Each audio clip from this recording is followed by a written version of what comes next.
patah-patah kan? Aku yang ngelek dia, ngelek aku ya. Tuhanmu juga, karena Tuhanmu juga kan begitu kan? Coba jaringan Bu Bang, coba jaringan. Ngelek ya? Iya, jaringan mengelek. Iya, apa jaringan itu? Punya aku dari tadi bagus loh, karena apa-ngapain. Bentar aku tengok ya dari perangkat yang lainnya. Ayo. Oke. Cek cek cek cek. Cek cek cek. Dengar suaraku, Tasya? Iya, dengar. Udah bagus. Suaraku dengar? Udah bagus, udah bagus. Oke. Ya udah, oke. Kita mulai aja. Diskusinya di mana, Tasya? Apa? Tema yang kita angkat di mana? Penyaliban ya. Penyaliban. Penyaliban itu karya iblis atau karya Bapak? Gimana? Oke, tak ada karya iblis. Gimana? Kalau kita berbicara tentang karya iblis, berarti iblis itu maha tahu. Iya, makanya saya bilang. Pertanyaan saya Ya. begini. Pertanyaan saya begini, Gimana? Bang. Di dalam Alkitab tertulis tentang nubuatan. Nubuatan misalnya ada perang dunia. Nah, perang dunia ini apakah disebabkan oleh Tuhan? Kita ambil analogi contoh ya, analogi contoh. Nah, apakah perang dunia ini diakibatkan sama Tuhan? Ya, intinya kita udah sepakat ini ya. Tema yang kita angkat itu tentang penyaliban ya, karya iblis atau karya Tuhan ya. Ini saya tanya Gitu ya. Apakah nubuatan Ya, yang silakan, perang silakan. dunia itu diakibatkan oleh Tuhan? Perang dunia diakibatkan oleh Tuhan atau bukan? Ya, ditunjuk. Ditunjuk aja dulu datanya, Tasya. Ayat yang mana yang kau nyatakan itu nubuatan tentang perang dunia? Dulu saya bertanya, nubuatan tentang perang dunia di dalam Alkitab ini itu adalah tentang perang dunia ini diakibatkan oleh Tuhan atau tidak? Enggak, emangnya di Bible itu ada nubuatan tentang perang dunia kan? Ada perang dunia. Udah pertanyaan saya gampang gini Jangan loh. bicarakan yang nggak ada. Gampang pertanyaan Kita gampang. bicarakan yang ada lah. Biar Iya, saya tanya perang dunia. kita bicarakan. Iya, analogi nih. Saya membawa analogi ini supaya logika kamu yang terkunci di dalam goa-goa hero itu terbuka. Gitu, Bang. Ya, analogi yang mau kamu komparasikan tentang penyaliban Yesus ini, keinginan Yesus atau keinginan iblis atau keinginan Bapa. Ya, analogi apa yang mau kamu komparasikan? Iya, saya tanya ini, perang dunia di dalam Alkitab tertuliskan nubuatan menjelang akhir zaman akan terjadi perang dunia. Nah, perang dunia ini diakibatkan oleh siapa? Tuhan atau bukan? Oke, perang dunia. Oke, perang dunia ini diakibatkan oleh siapa? Jadi gini, Tasya, analogi yang kau sampaikan itu tidak bisa juga dijadikan sebagai analogi untuk kajian kita ini, tema kita ini. Karena apa? Dengar dulu, Tasya. Karena persoalannya gini, setelah terjadinya perang dunia, nggak ada muncul agama baru, nggak ada. Sementara apakah perang dunia diakibatkan oleh Tuhan? Misalnya tertulis dalam Alkitab nih, akan terjadi perang dunia. Terus apakah kamu menyuduh bahwa perang dunia itu diakibatkan sama Tuhan? Enggak kan? Jadi perang dunia jika berpegang tentang kejadian jika berpegang tentang Tuhan yang melakukan itu, tetapi Tuhan itu terjadi. Nah, saya jawab nih sekarang ya. Jadi di atas kayu salib itu Tuhan mengizinkan itu terjadi, tetapi bukan Tuhan yang melakukan. Tentang kayu salib itu memang karya keselamatan dari Tuhan, tetapi bukan Tuhan yang melakukan itu. Jauh sebelum itu terjadi, Tuhan Maha tahu. Kenapa doubling, Bang? Makanya aku pun heran, mungkin itu kau yang bermasalah. Sangka itu bermasalah. Tadi loh. Itu karena kau baru keluar dari goa. Itu karena kau baru keluar dari goa, makanya begitu jadi doubling. Jadi kodam-kodamnya diusir dulu, kodam-kodamnya ikut ngomong. udah kulisin tadi sosok-sosok kamu. Ya, silakan narasikan lagi Dinda, silakan. Udah bagus belum? Udah bagus ya? Tes.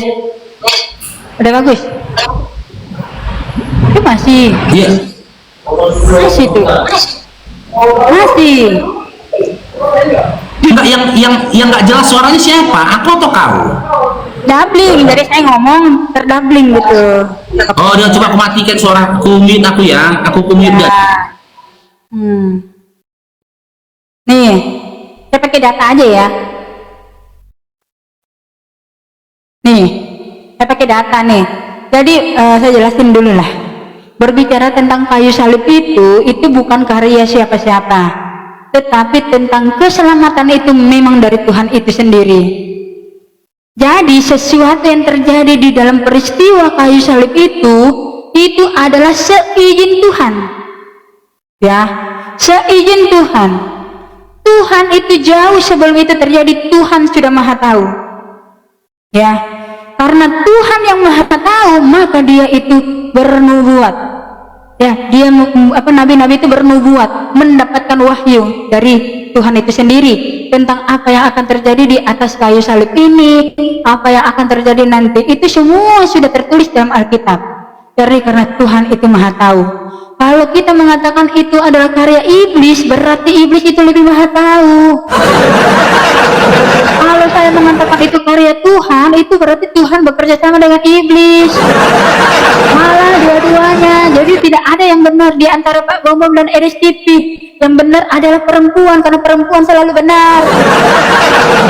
Betul kan Kak Farouk? Ya, Bang Farouk betul ya. Perempuan selalu benar ya. Tidak boleh tanggapin. Tidak boleh kutanggapin, Dinda. Boleh, silakan. Oke, diterima Dinda. Ya, Abang Faruknya ini kalau bicara itu pakai data Dinda ya. Saya suka diskusi sama si. Jangan dipotong-potong Tasya. Kamu aku diam. Iya, santai. Apa yang marah-marah mentang-mentang keluar dari goa. Bang Faruk berbicara dengan data Tasya. Nih, data yang kuberikan nih. Di sini dalam Yohanes 13 nomor 2, kita bisa mengetahui keinginan dan kehendak dari iblis itu sendiri. Apa? Ya, siasat dan keinginan iblis dimulai dari ketika dia menghasut Yudas. Di mana dalam Yohanes 13 nomor 2 kan dikatakan, mereka sedang makan bersama dan iblis telah membisikkan rencana dalam hati Yudas Iskariot anak Simon untuk mengkhianati Yesus. Nah, saya tanya, sekarang kita buktikan apakah keinginan dari iblis berbeda dengan keinginan dari Bapa? Simak pertanyaan saya Dinda Tasya ya. Ketika iblis berencana membisikkan atau merasuki Yudas untuk menyalibkan Yesus, untuk memberitahukan, mengkhianati Yesus dengan memberitahukan tempat persembunyian Yesus di mana, ya. Ketika iblis berencana merasuki Yudas agar Yesus disalibkan, ya. Saya ulangi lagi. Ketika iblis menginginkan penyaliban Yesus melalui merasuki Yudas dengan membisikkan perbuatan khianat. Jangan ditambah-tambah, itu membisikkan. Oke, ulangi ya. Oke, saya ulangi. Ini ketika iblis membisikkan rencana untuk mengkhianati Yesus. Nah, pada saat itu ya, apa keinginan yang diinginkan oleh Bapa?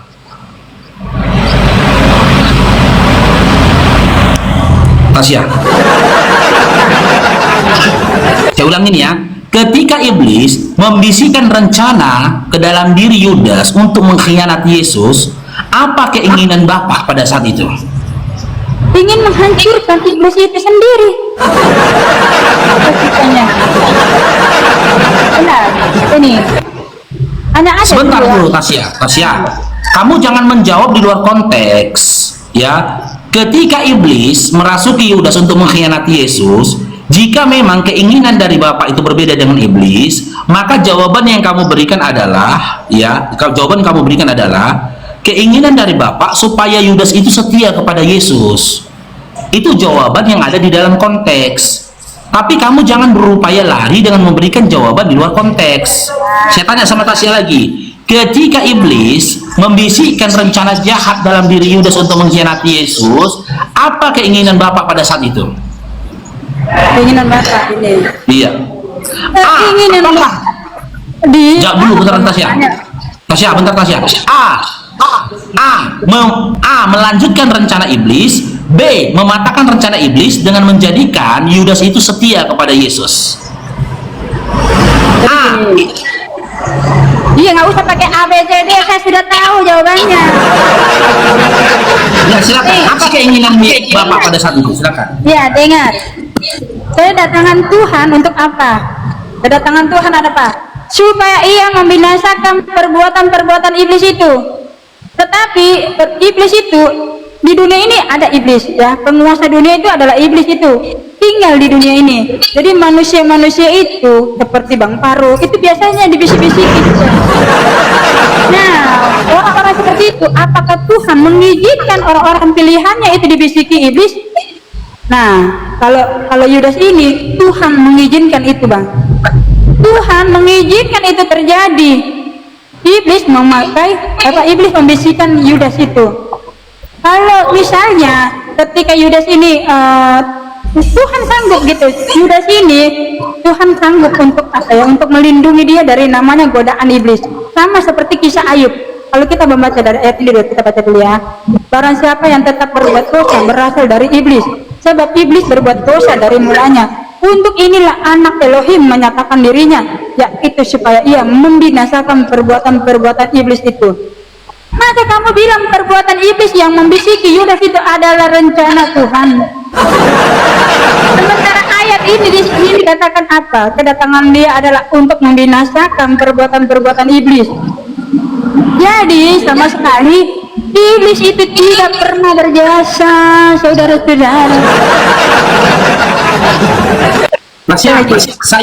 Saya belum menarasikan kepada kamu iblis itu berjasa. Tidak, Tasya.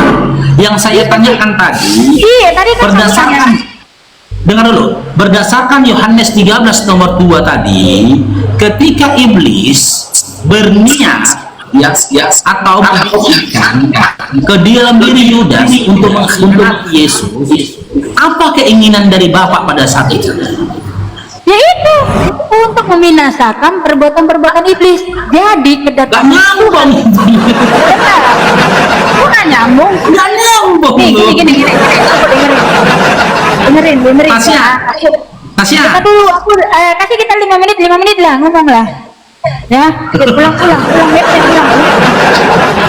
netnya dulu, berhentikan dulu netnya, bagaimana? Ulang netnya, saya yang ngomong dulu atau kamu? Udah, silakan kamu ngomong dulu. Udah, saya dulu ngomong ya, 5 menit nih kita ngomong. Biar enak. Nanti suara saya habis. Ini suara saya sudah habis ini. Nih, jadi sekali lagi ya saya ucapkan ya, saya katakan nih, kedatangan Tuhan di dunia ini adalah untuk apa? Barang siapa yang tetap berbuat dosa berasal dari iblis, sebab iblis berbuat dosa dari mulanya. Untuk inilah anak Elohim menyatakan dirinya, yaitu supaya ia membinasakan perbuatan-perbuatan iblis itu. Jadi iblis sama sekali tidak ada jasanya di dalam penyaliban itu. Iblis juga itu tidak pernah ada, itu sangkut pautnya dengan pekerjaan Tuhan. Tetapi kenapa iblis itu bisa seolah-olah itu kayak ada andilnya di dalam kejadian itu? Karena Tuhan mengizinkan itu terjadi. Jadi begini, kalau kita membaca kisahnya Ayub, ya, Ayub ini diizinkan Tuhan mengalami suatu pencobaan. Dengan cara apa? Iblis itu memakai dia, mengizinkan dia merasakan rasa sakit, borok, penuh luka kulitnya gitu ya. Itu kenapa? Karena Tuhan mengizinkan itu terjadi. Jadi bukan karena Tuhan. Di dalam Tuhan tidak pernah namanya ada keburukan. Di dalam Tuhan tidak pernah ada namanya rancangan kecelakaan. Tetapi kenapa Tuhan bisa mati? Karena memang misinya untuk mati. Dia tahu sebelum itu tertulis mati itu dia sudah tahu, dia maha tahu. Karena Tuhan itu maha tahu, makanya dia sudah menuliskan segala sesuatu. Misalnya saya kasih analogi sama Bang Faruk nih. Kamu jangan balap-balap motor ya, nanti kamu akan kecelakaan. Itu nubuatan ya, anggaplah itu nubuatan. Nah, Bang Faruk ini balap-balap terus ternyata terjadilah kecelakaan. Apakah itu karena akibat saya? Tidak, akibatnya perbuatanmu sendiri. Tetapi itu adalah artinya gini, nubuatan itu bukan berarti sebuah rencana, nggak selalu sebuah rencana, tetapi itu adalah sebuah pemberitahuan dari Tuhan bahwa akan terjadi seperti ini, akan terjadi seperti itu, akan terjadi seperti ini. Jadi di atas kayu salib itu berbicara itu ya, di atas kayu salib bukan tentang Tuhan yang melakukan itu sendiri atau Tuhan bekerja sama dengan iblis, tidak ada. Nih saya kasih ayat lagi ya, saya kasih ayat lagi satu nih. Jadi penguasa dunia ya, penguasa dunia ini tidak ada yang tahu bahwa yang disalib itu adalah Tuhan. Tidak ada dari penguasa, tidak ada dari penguasa dunia ini yang mengenalnya. Sebab kalau sekiranya mereka mengenalnya, mereka tidak menyalibkan Tuhan yang mulia. Iblis itu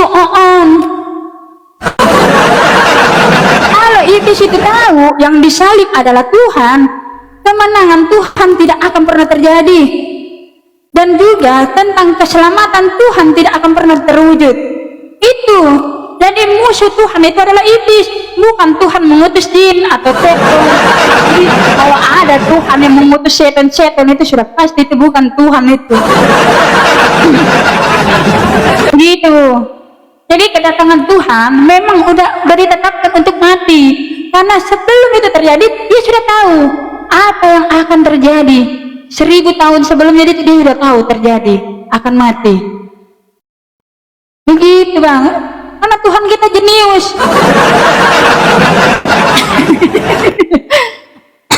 Udah, cara gua habis nih. Udah. Lanjutlah. Apa lagi mau ditanya? Jadi yang menginginkan kematian Yesus itu siapa? Gak ada. Yang menginginkan Tuhan Yesus itu mati adalah itu karena nubuatan itu, karena Tuhan sudah kasih tahu bahwa akan terjadi namanya kematian. Berarti Yesus mati dengan nggak sengaja gitu. Kematian Yesus nggak sengaja gitu Tasya. Tapi nubuatan, kebenaran nubuatan. Iya, dengar. Nubuat itu, sabar Tasya, dirikan aku dulu Tasya ya. Nubuat itu adalah informasi yang disampaikan oleh para nabi yang dia dapat dari Tuhan yang mengutus dia tentang hal yang akan terjadi, betul? Oke, betul. Oke. Ketika nubuat ketika kau katakan itu nubuat, apakah nubuat itu memberitakan tentang kematiannya Yesus? Iya, Tuhan Yesus itu. Oke. Kematian Tuhan Yesus itu memang iblis itu menginginkan itu Tuhan mati. Nah itu kenapa iblis itu menginginkan? Sudah selesai. Belum. Kenapa kematian Yesus itu atas keinginan dari iblis? Selesai. Iya, gini karena gitulah. Kalau jujur kan cepat selesai. Iya. Karena iblis itu tidak tahu yang disalib itu adalah Tuhan. Yang hanya dia tahu itu adalah anak Elohim, hanya kayak manusia, sama seperti kalian menganggap Yesus adalah manusia. Jadi kedatangan dia ini adalah untuk menggenapi nubuatan ini Bang. Jadi Tuhan Yesus itu menggenapi, kedatangan dia itu untuk menggenapi. Kematian Tuhan Yesus itu memang iblis yang ingin mati. Itu ada poinnya ya. Berarti aku lo ngomong Tasya dari tadi, kau yang ngomong lo. Lanjut. Gimana ya diskusi ini? Berarti kita sepakat ya, si Tasya sudah mengakui kematian Yesus di kayu salib itu atas keinginan iblis, betul Tasya? Nah, sekarang saya tanya, yang mendapatkan manfaat dan keuntungan setelah Yesus mati itu siapa? A. Kristen, B. Yahudi, C. Pemerintah Romawi. Yang menyalibkan adalah tentara Romawi dan orang Yahudi. Bukan menyalibkan kutanya. Yang mendapatkan manfaat. Semua manusia lah, tanpa terkecuali. Atas kematian Yesus. Iya, semua manusia. Yang mendapatkan gini aja. Yang mendapatkan keselamatan. Ya, setelah Yesus mengalami kematian, yang diinginkan oleh iblis, mati di kayu salib. Yang mendapatkan keselamatan itu siapa? A. Kristen, B. Yahudi, C. Romawi. Siapa yang mendapatkan keselamatan, Tasya? Semua manusia tanpa terkecuali.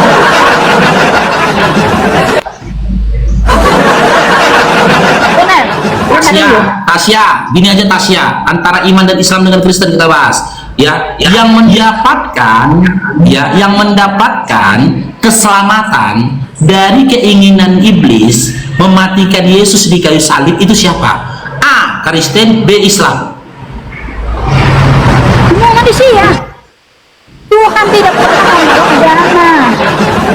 Tasya, kalau seluruh manusia, maka kitab-kitab Yahudi pun mengakuin itu. Tapi nyatanya tidak ada satu kitab Yahudi pun yang mengaku dan mengklaim bahwasanya orang Yahudi mendapatkan keselamatan dengan matinya Yesus di kayu salib. Mereka itu tidak mau percaya, tidak mau datang dalam keselamatan itu. Nah, orang-orang yang percaya hal itu disebut dengan apa? A. Islam, B. Kristen. Dia semua manusia, tidak ada agama.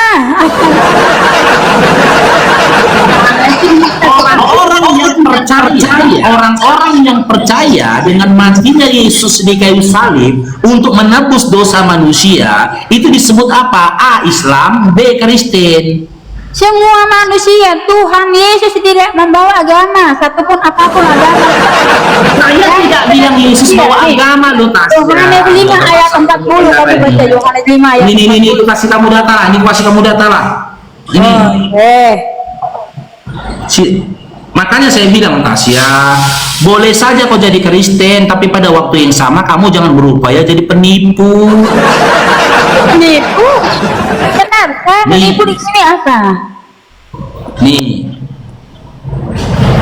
Nah, KPR 11 nomor 26. Mereka tinggal bersama-sama dengan jemaat itu 1 tahun lamanya, sambil mengajar banyak orang. Di Antioquia lah murid-murid itu untuk kali pertama disebut Kristen. Sekarang saya tanya, ya, orang-orang yang percaya dengan kematian Yesus di kayu salib untuk menebus dosa manusia disebut apa? A. Kristen, B. Islam. Oke, jadi gini jawabannya. Tuhan Yesus itu mati untuk semua manusia. Benar. Tetapi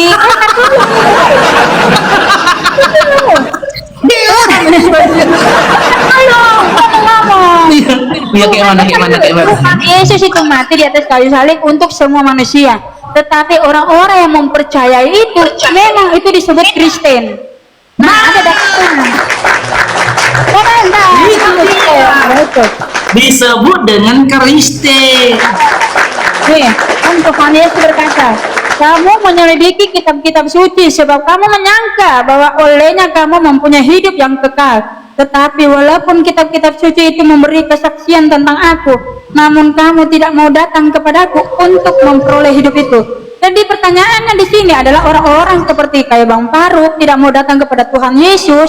Itulah, kamu tidak mau mendapatkan keselamatan itu yang Tuhan kasih. Jadi keselamatan itu di atas kayu salib itu untuk semua manusia, tanpa terkecuali, tanpa membawa agama atau apapun. Gitu. Jadi yang orang-orang yang mempercayai itu, itulah yang disebut Kristen.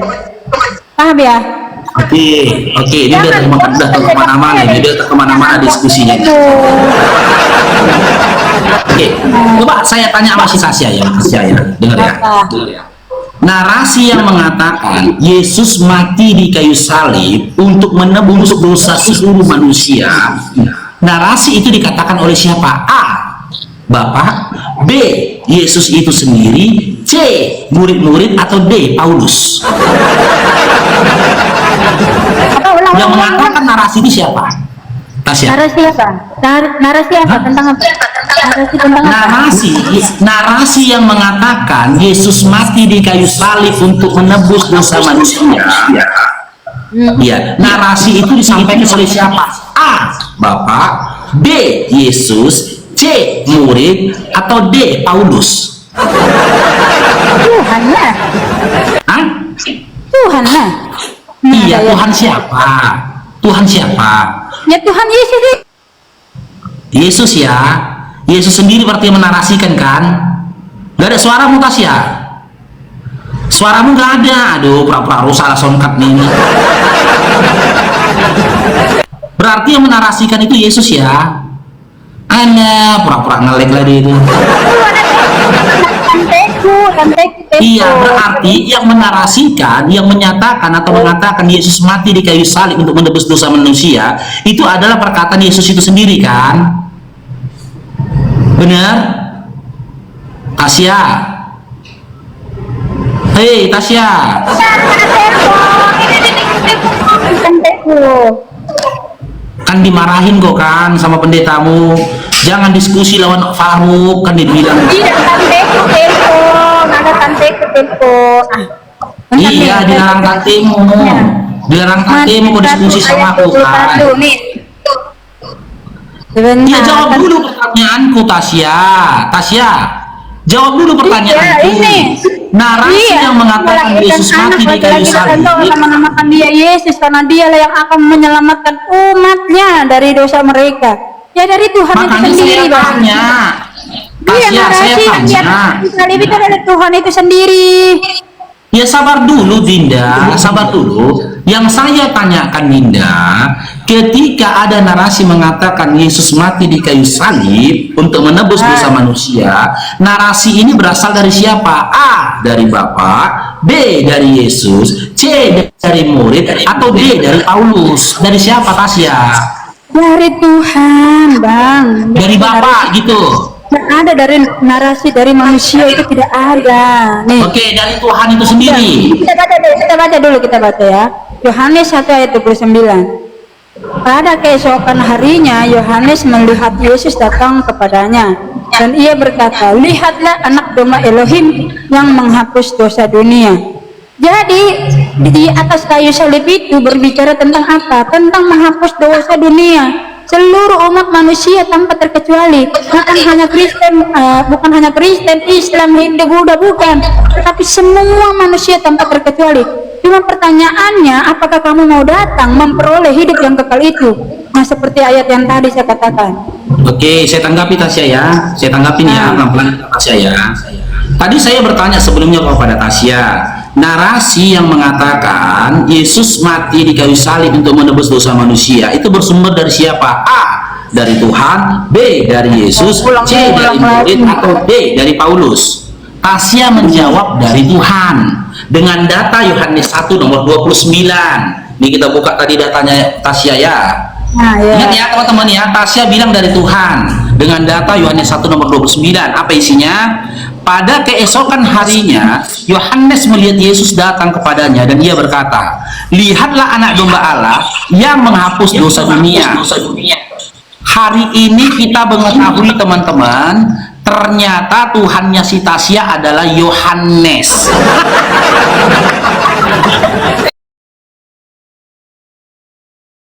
Tuhannya si Tasya Yohanes. Karena Yohanes yang mengatakan Yesus menghapus dosa dunia. Kan selaras kan tadi kan kau bilang, ya kan Tasya? Bentar. Yohanes itu jangan dulu. Yohanes seperti Tasya. Benar ya. Nih kamu. Iya. Jangan karena hanya dari Yohanes kamu menyebut itu dari Yohanes. Itu adalah orang-orang. Mana ada orang-orang begitu? Masa gitu aja tidak ngerti. Nih, Tuhan Yesus sendiri berkata, kamu menyelidiki kitab-kitab suci, misalnya kitab kamu lah. Nah, tapi kamu menyangka bahwa dari itu kamu bisa memperoleh hidup yang kekal, ternyata tidak, saudara.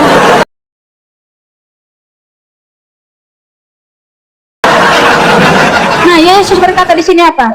Namun kamu tidak mau datang kepada aku untuk memperoleh hidup itu. Jadi kematian Tuhan di atas kayu salib itu adalah nubuatan Tuhan yang sudah dari awal udah harus terjadi. Itu bukan bicara tentang narasi Yohanes. Oke, boleh ditanggapi Dinda? Kayak gitu. Boleh aku sekarang menanggapinya, boleh? Apa? Oke, simak Tasya ya. Pertanyaanku ini jelas loh Tasya. Ya, saya bertanya kepada si Tasya tanpa mengintervensi imanmu. Pertanyaan ini tidak butuh intervensi terhadap imanmu Tasya. Simak ya. Narasi yang mengatakan Yesus mati di kayu salib untuk menebus dosa manusia ini bersumber dari siapa? Dari Tuhan. Aduh, dari Tuhan. Yesus. Mana datanya Tuhan mengatakan Yesus mati di kayu salib untuk menebus dosa manusia? Mana? Oke, benar. Ya, mana datanya?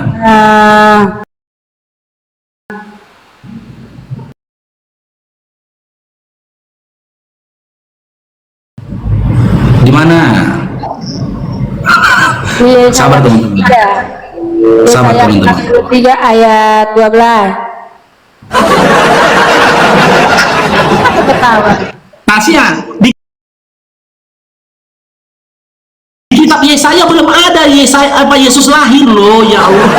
Ya itu nubuatan. Di kitab Yesaya Yesus belum lahir. Ini kita bercerita tentang pasca kelahiran loh. Ini adalah nubuatan. Siapa yang perkataan Tuhan dalam Alkitab itu adalah tentang ini sendiri ya, Yesaya 43 ayat 12. Aku menyatakan, aku menyelamatkan. Ntar dulu, kenapa lagi ini ada muncul apa nih? Tasya kan kau bawa nubuat mulai di penyalibannya sudah terjadi loh Tasya. Aku menyelamatkan dan aku memberitakan dan tidak ada ilah asing di antaramu dan kamulah saksi-saksiku firman Tuhan dan akulah Elohim. Tasya, Jadi Tuhan sendiri yang menyatakan lewat perencanaan. Iya, penyalibannya sudah terjadi loh Tasya. Tasya, dengar abang ya Tasya. Tasya, kau jangan bersembunyi lagi di Saya mau nanya sama abang. Bagaimana kitab suci? Jangan dulu, yang gantian mau tanya. Bagaimana kita? Jangan ketawa. Kalau enggak saya keluar aja nih. Jangan marah lah kau. Suara saya sudah habis ini teriak-teriak. Bagaimana kitab sucimu ya bisa ada di dunia ini? Sementara di dalam dunia ini saja kita harus memakai saksi untuk bisa mengatakan bahwa itu adalah sah. Ini kitab suci ini tidak ada saksinya, tiba-tiba nongol aja gitu. Gimana? Jadi pertanyaanmu apa? Pertanyaan saya, siapa saksinya? Bahwa Saksi Nabi apa? itu, bahwa Nabi itu adalah Nabi. Siapa saksinya? Oh, siapa saksi bahwa Nabi Muhammad SAW itu adalah Nabi? Allah sendiri yang jadi saksi. Ada datanya dari Al-Quran. Tuhan yang menjadi saksi. Tidak ini harus seperti Tuhan Yesus lah, banyak saksinya. Oh, manusia. Kau bilang manusia. Siapa manusia yang menjadi saksi gitu ketika Nabi Muhammad SAW menjadi Nabi? Tuhan saya bisa menjadi saksi. Saya juga bisa ngarang-ngarang.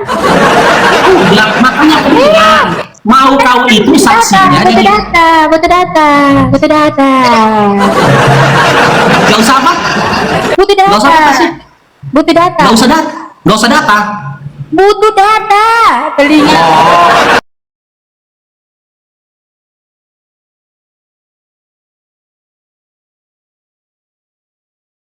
Rasul itu kan? Bukan? Nah. Iya itu. Ya itu siapa? Oke, saya jawab Tasya ya. Saya jawab. Apa beda? Ya, sabar Tasya, saya jawab. Berpikir. Pakai kodam. Sabarlah kau dengar ku jawab loh. Sabar ya, jangan dipotong dulu Tasya ya. Siapa saksi ketika Nabi Muhammad SAW diangkat menjadi Nabi dan Rasul, kan gitu. Selaras seperti Nabi-Nabi yang terdahulu.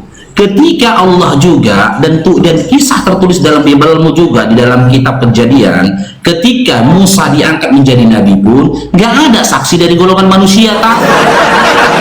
Bahkan dalam Yohanes 17 dengar dulu Tasya. Dengarkan dulu narasi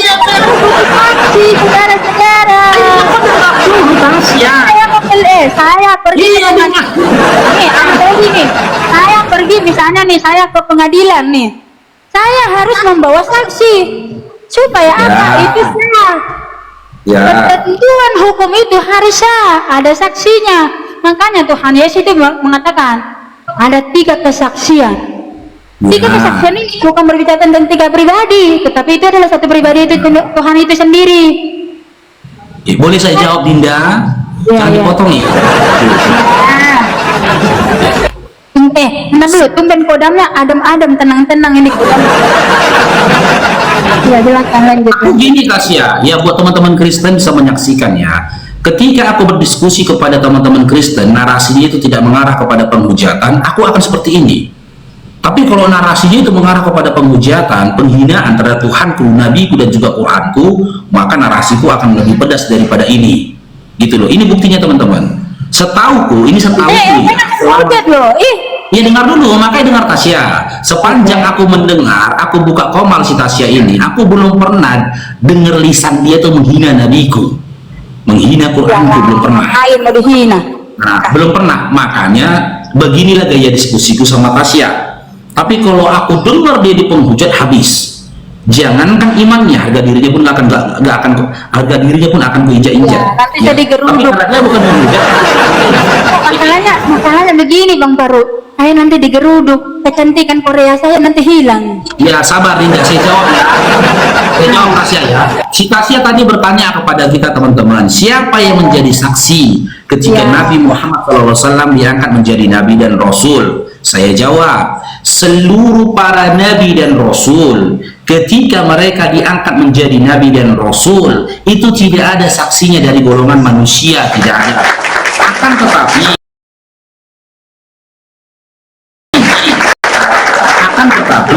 yang menjadi saksi atas apa yang dikatakannya, apa yang diklaimnya adalah kitab yang dia bawa.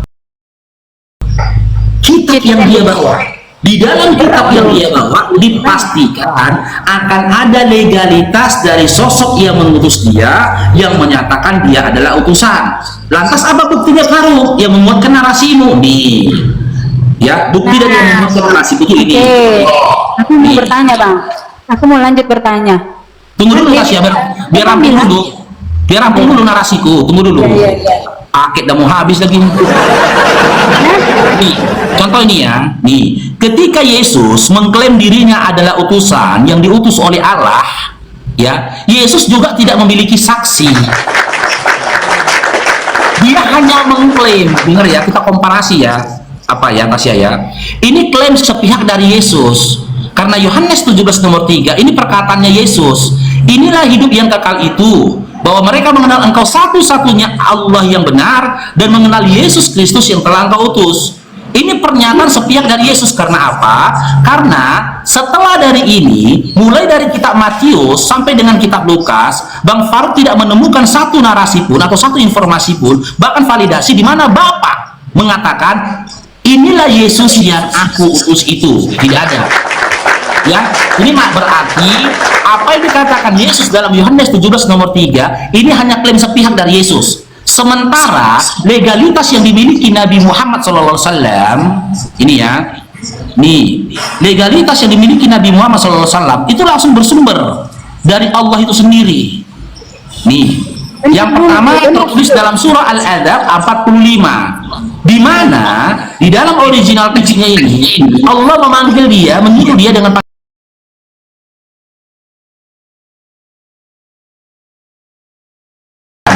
sesungguhnya kami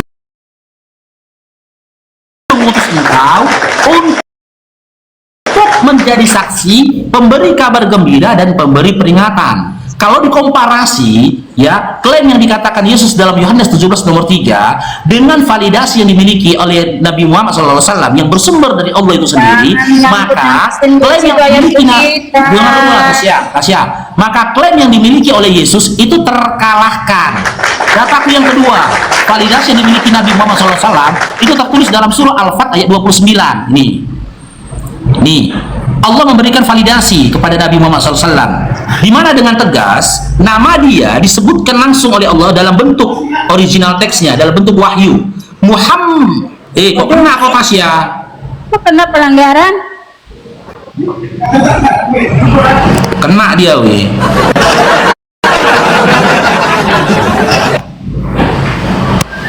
Turun dulu lah, turun dulu. Kau rungkat dulu, Tasya, rungkat dulu.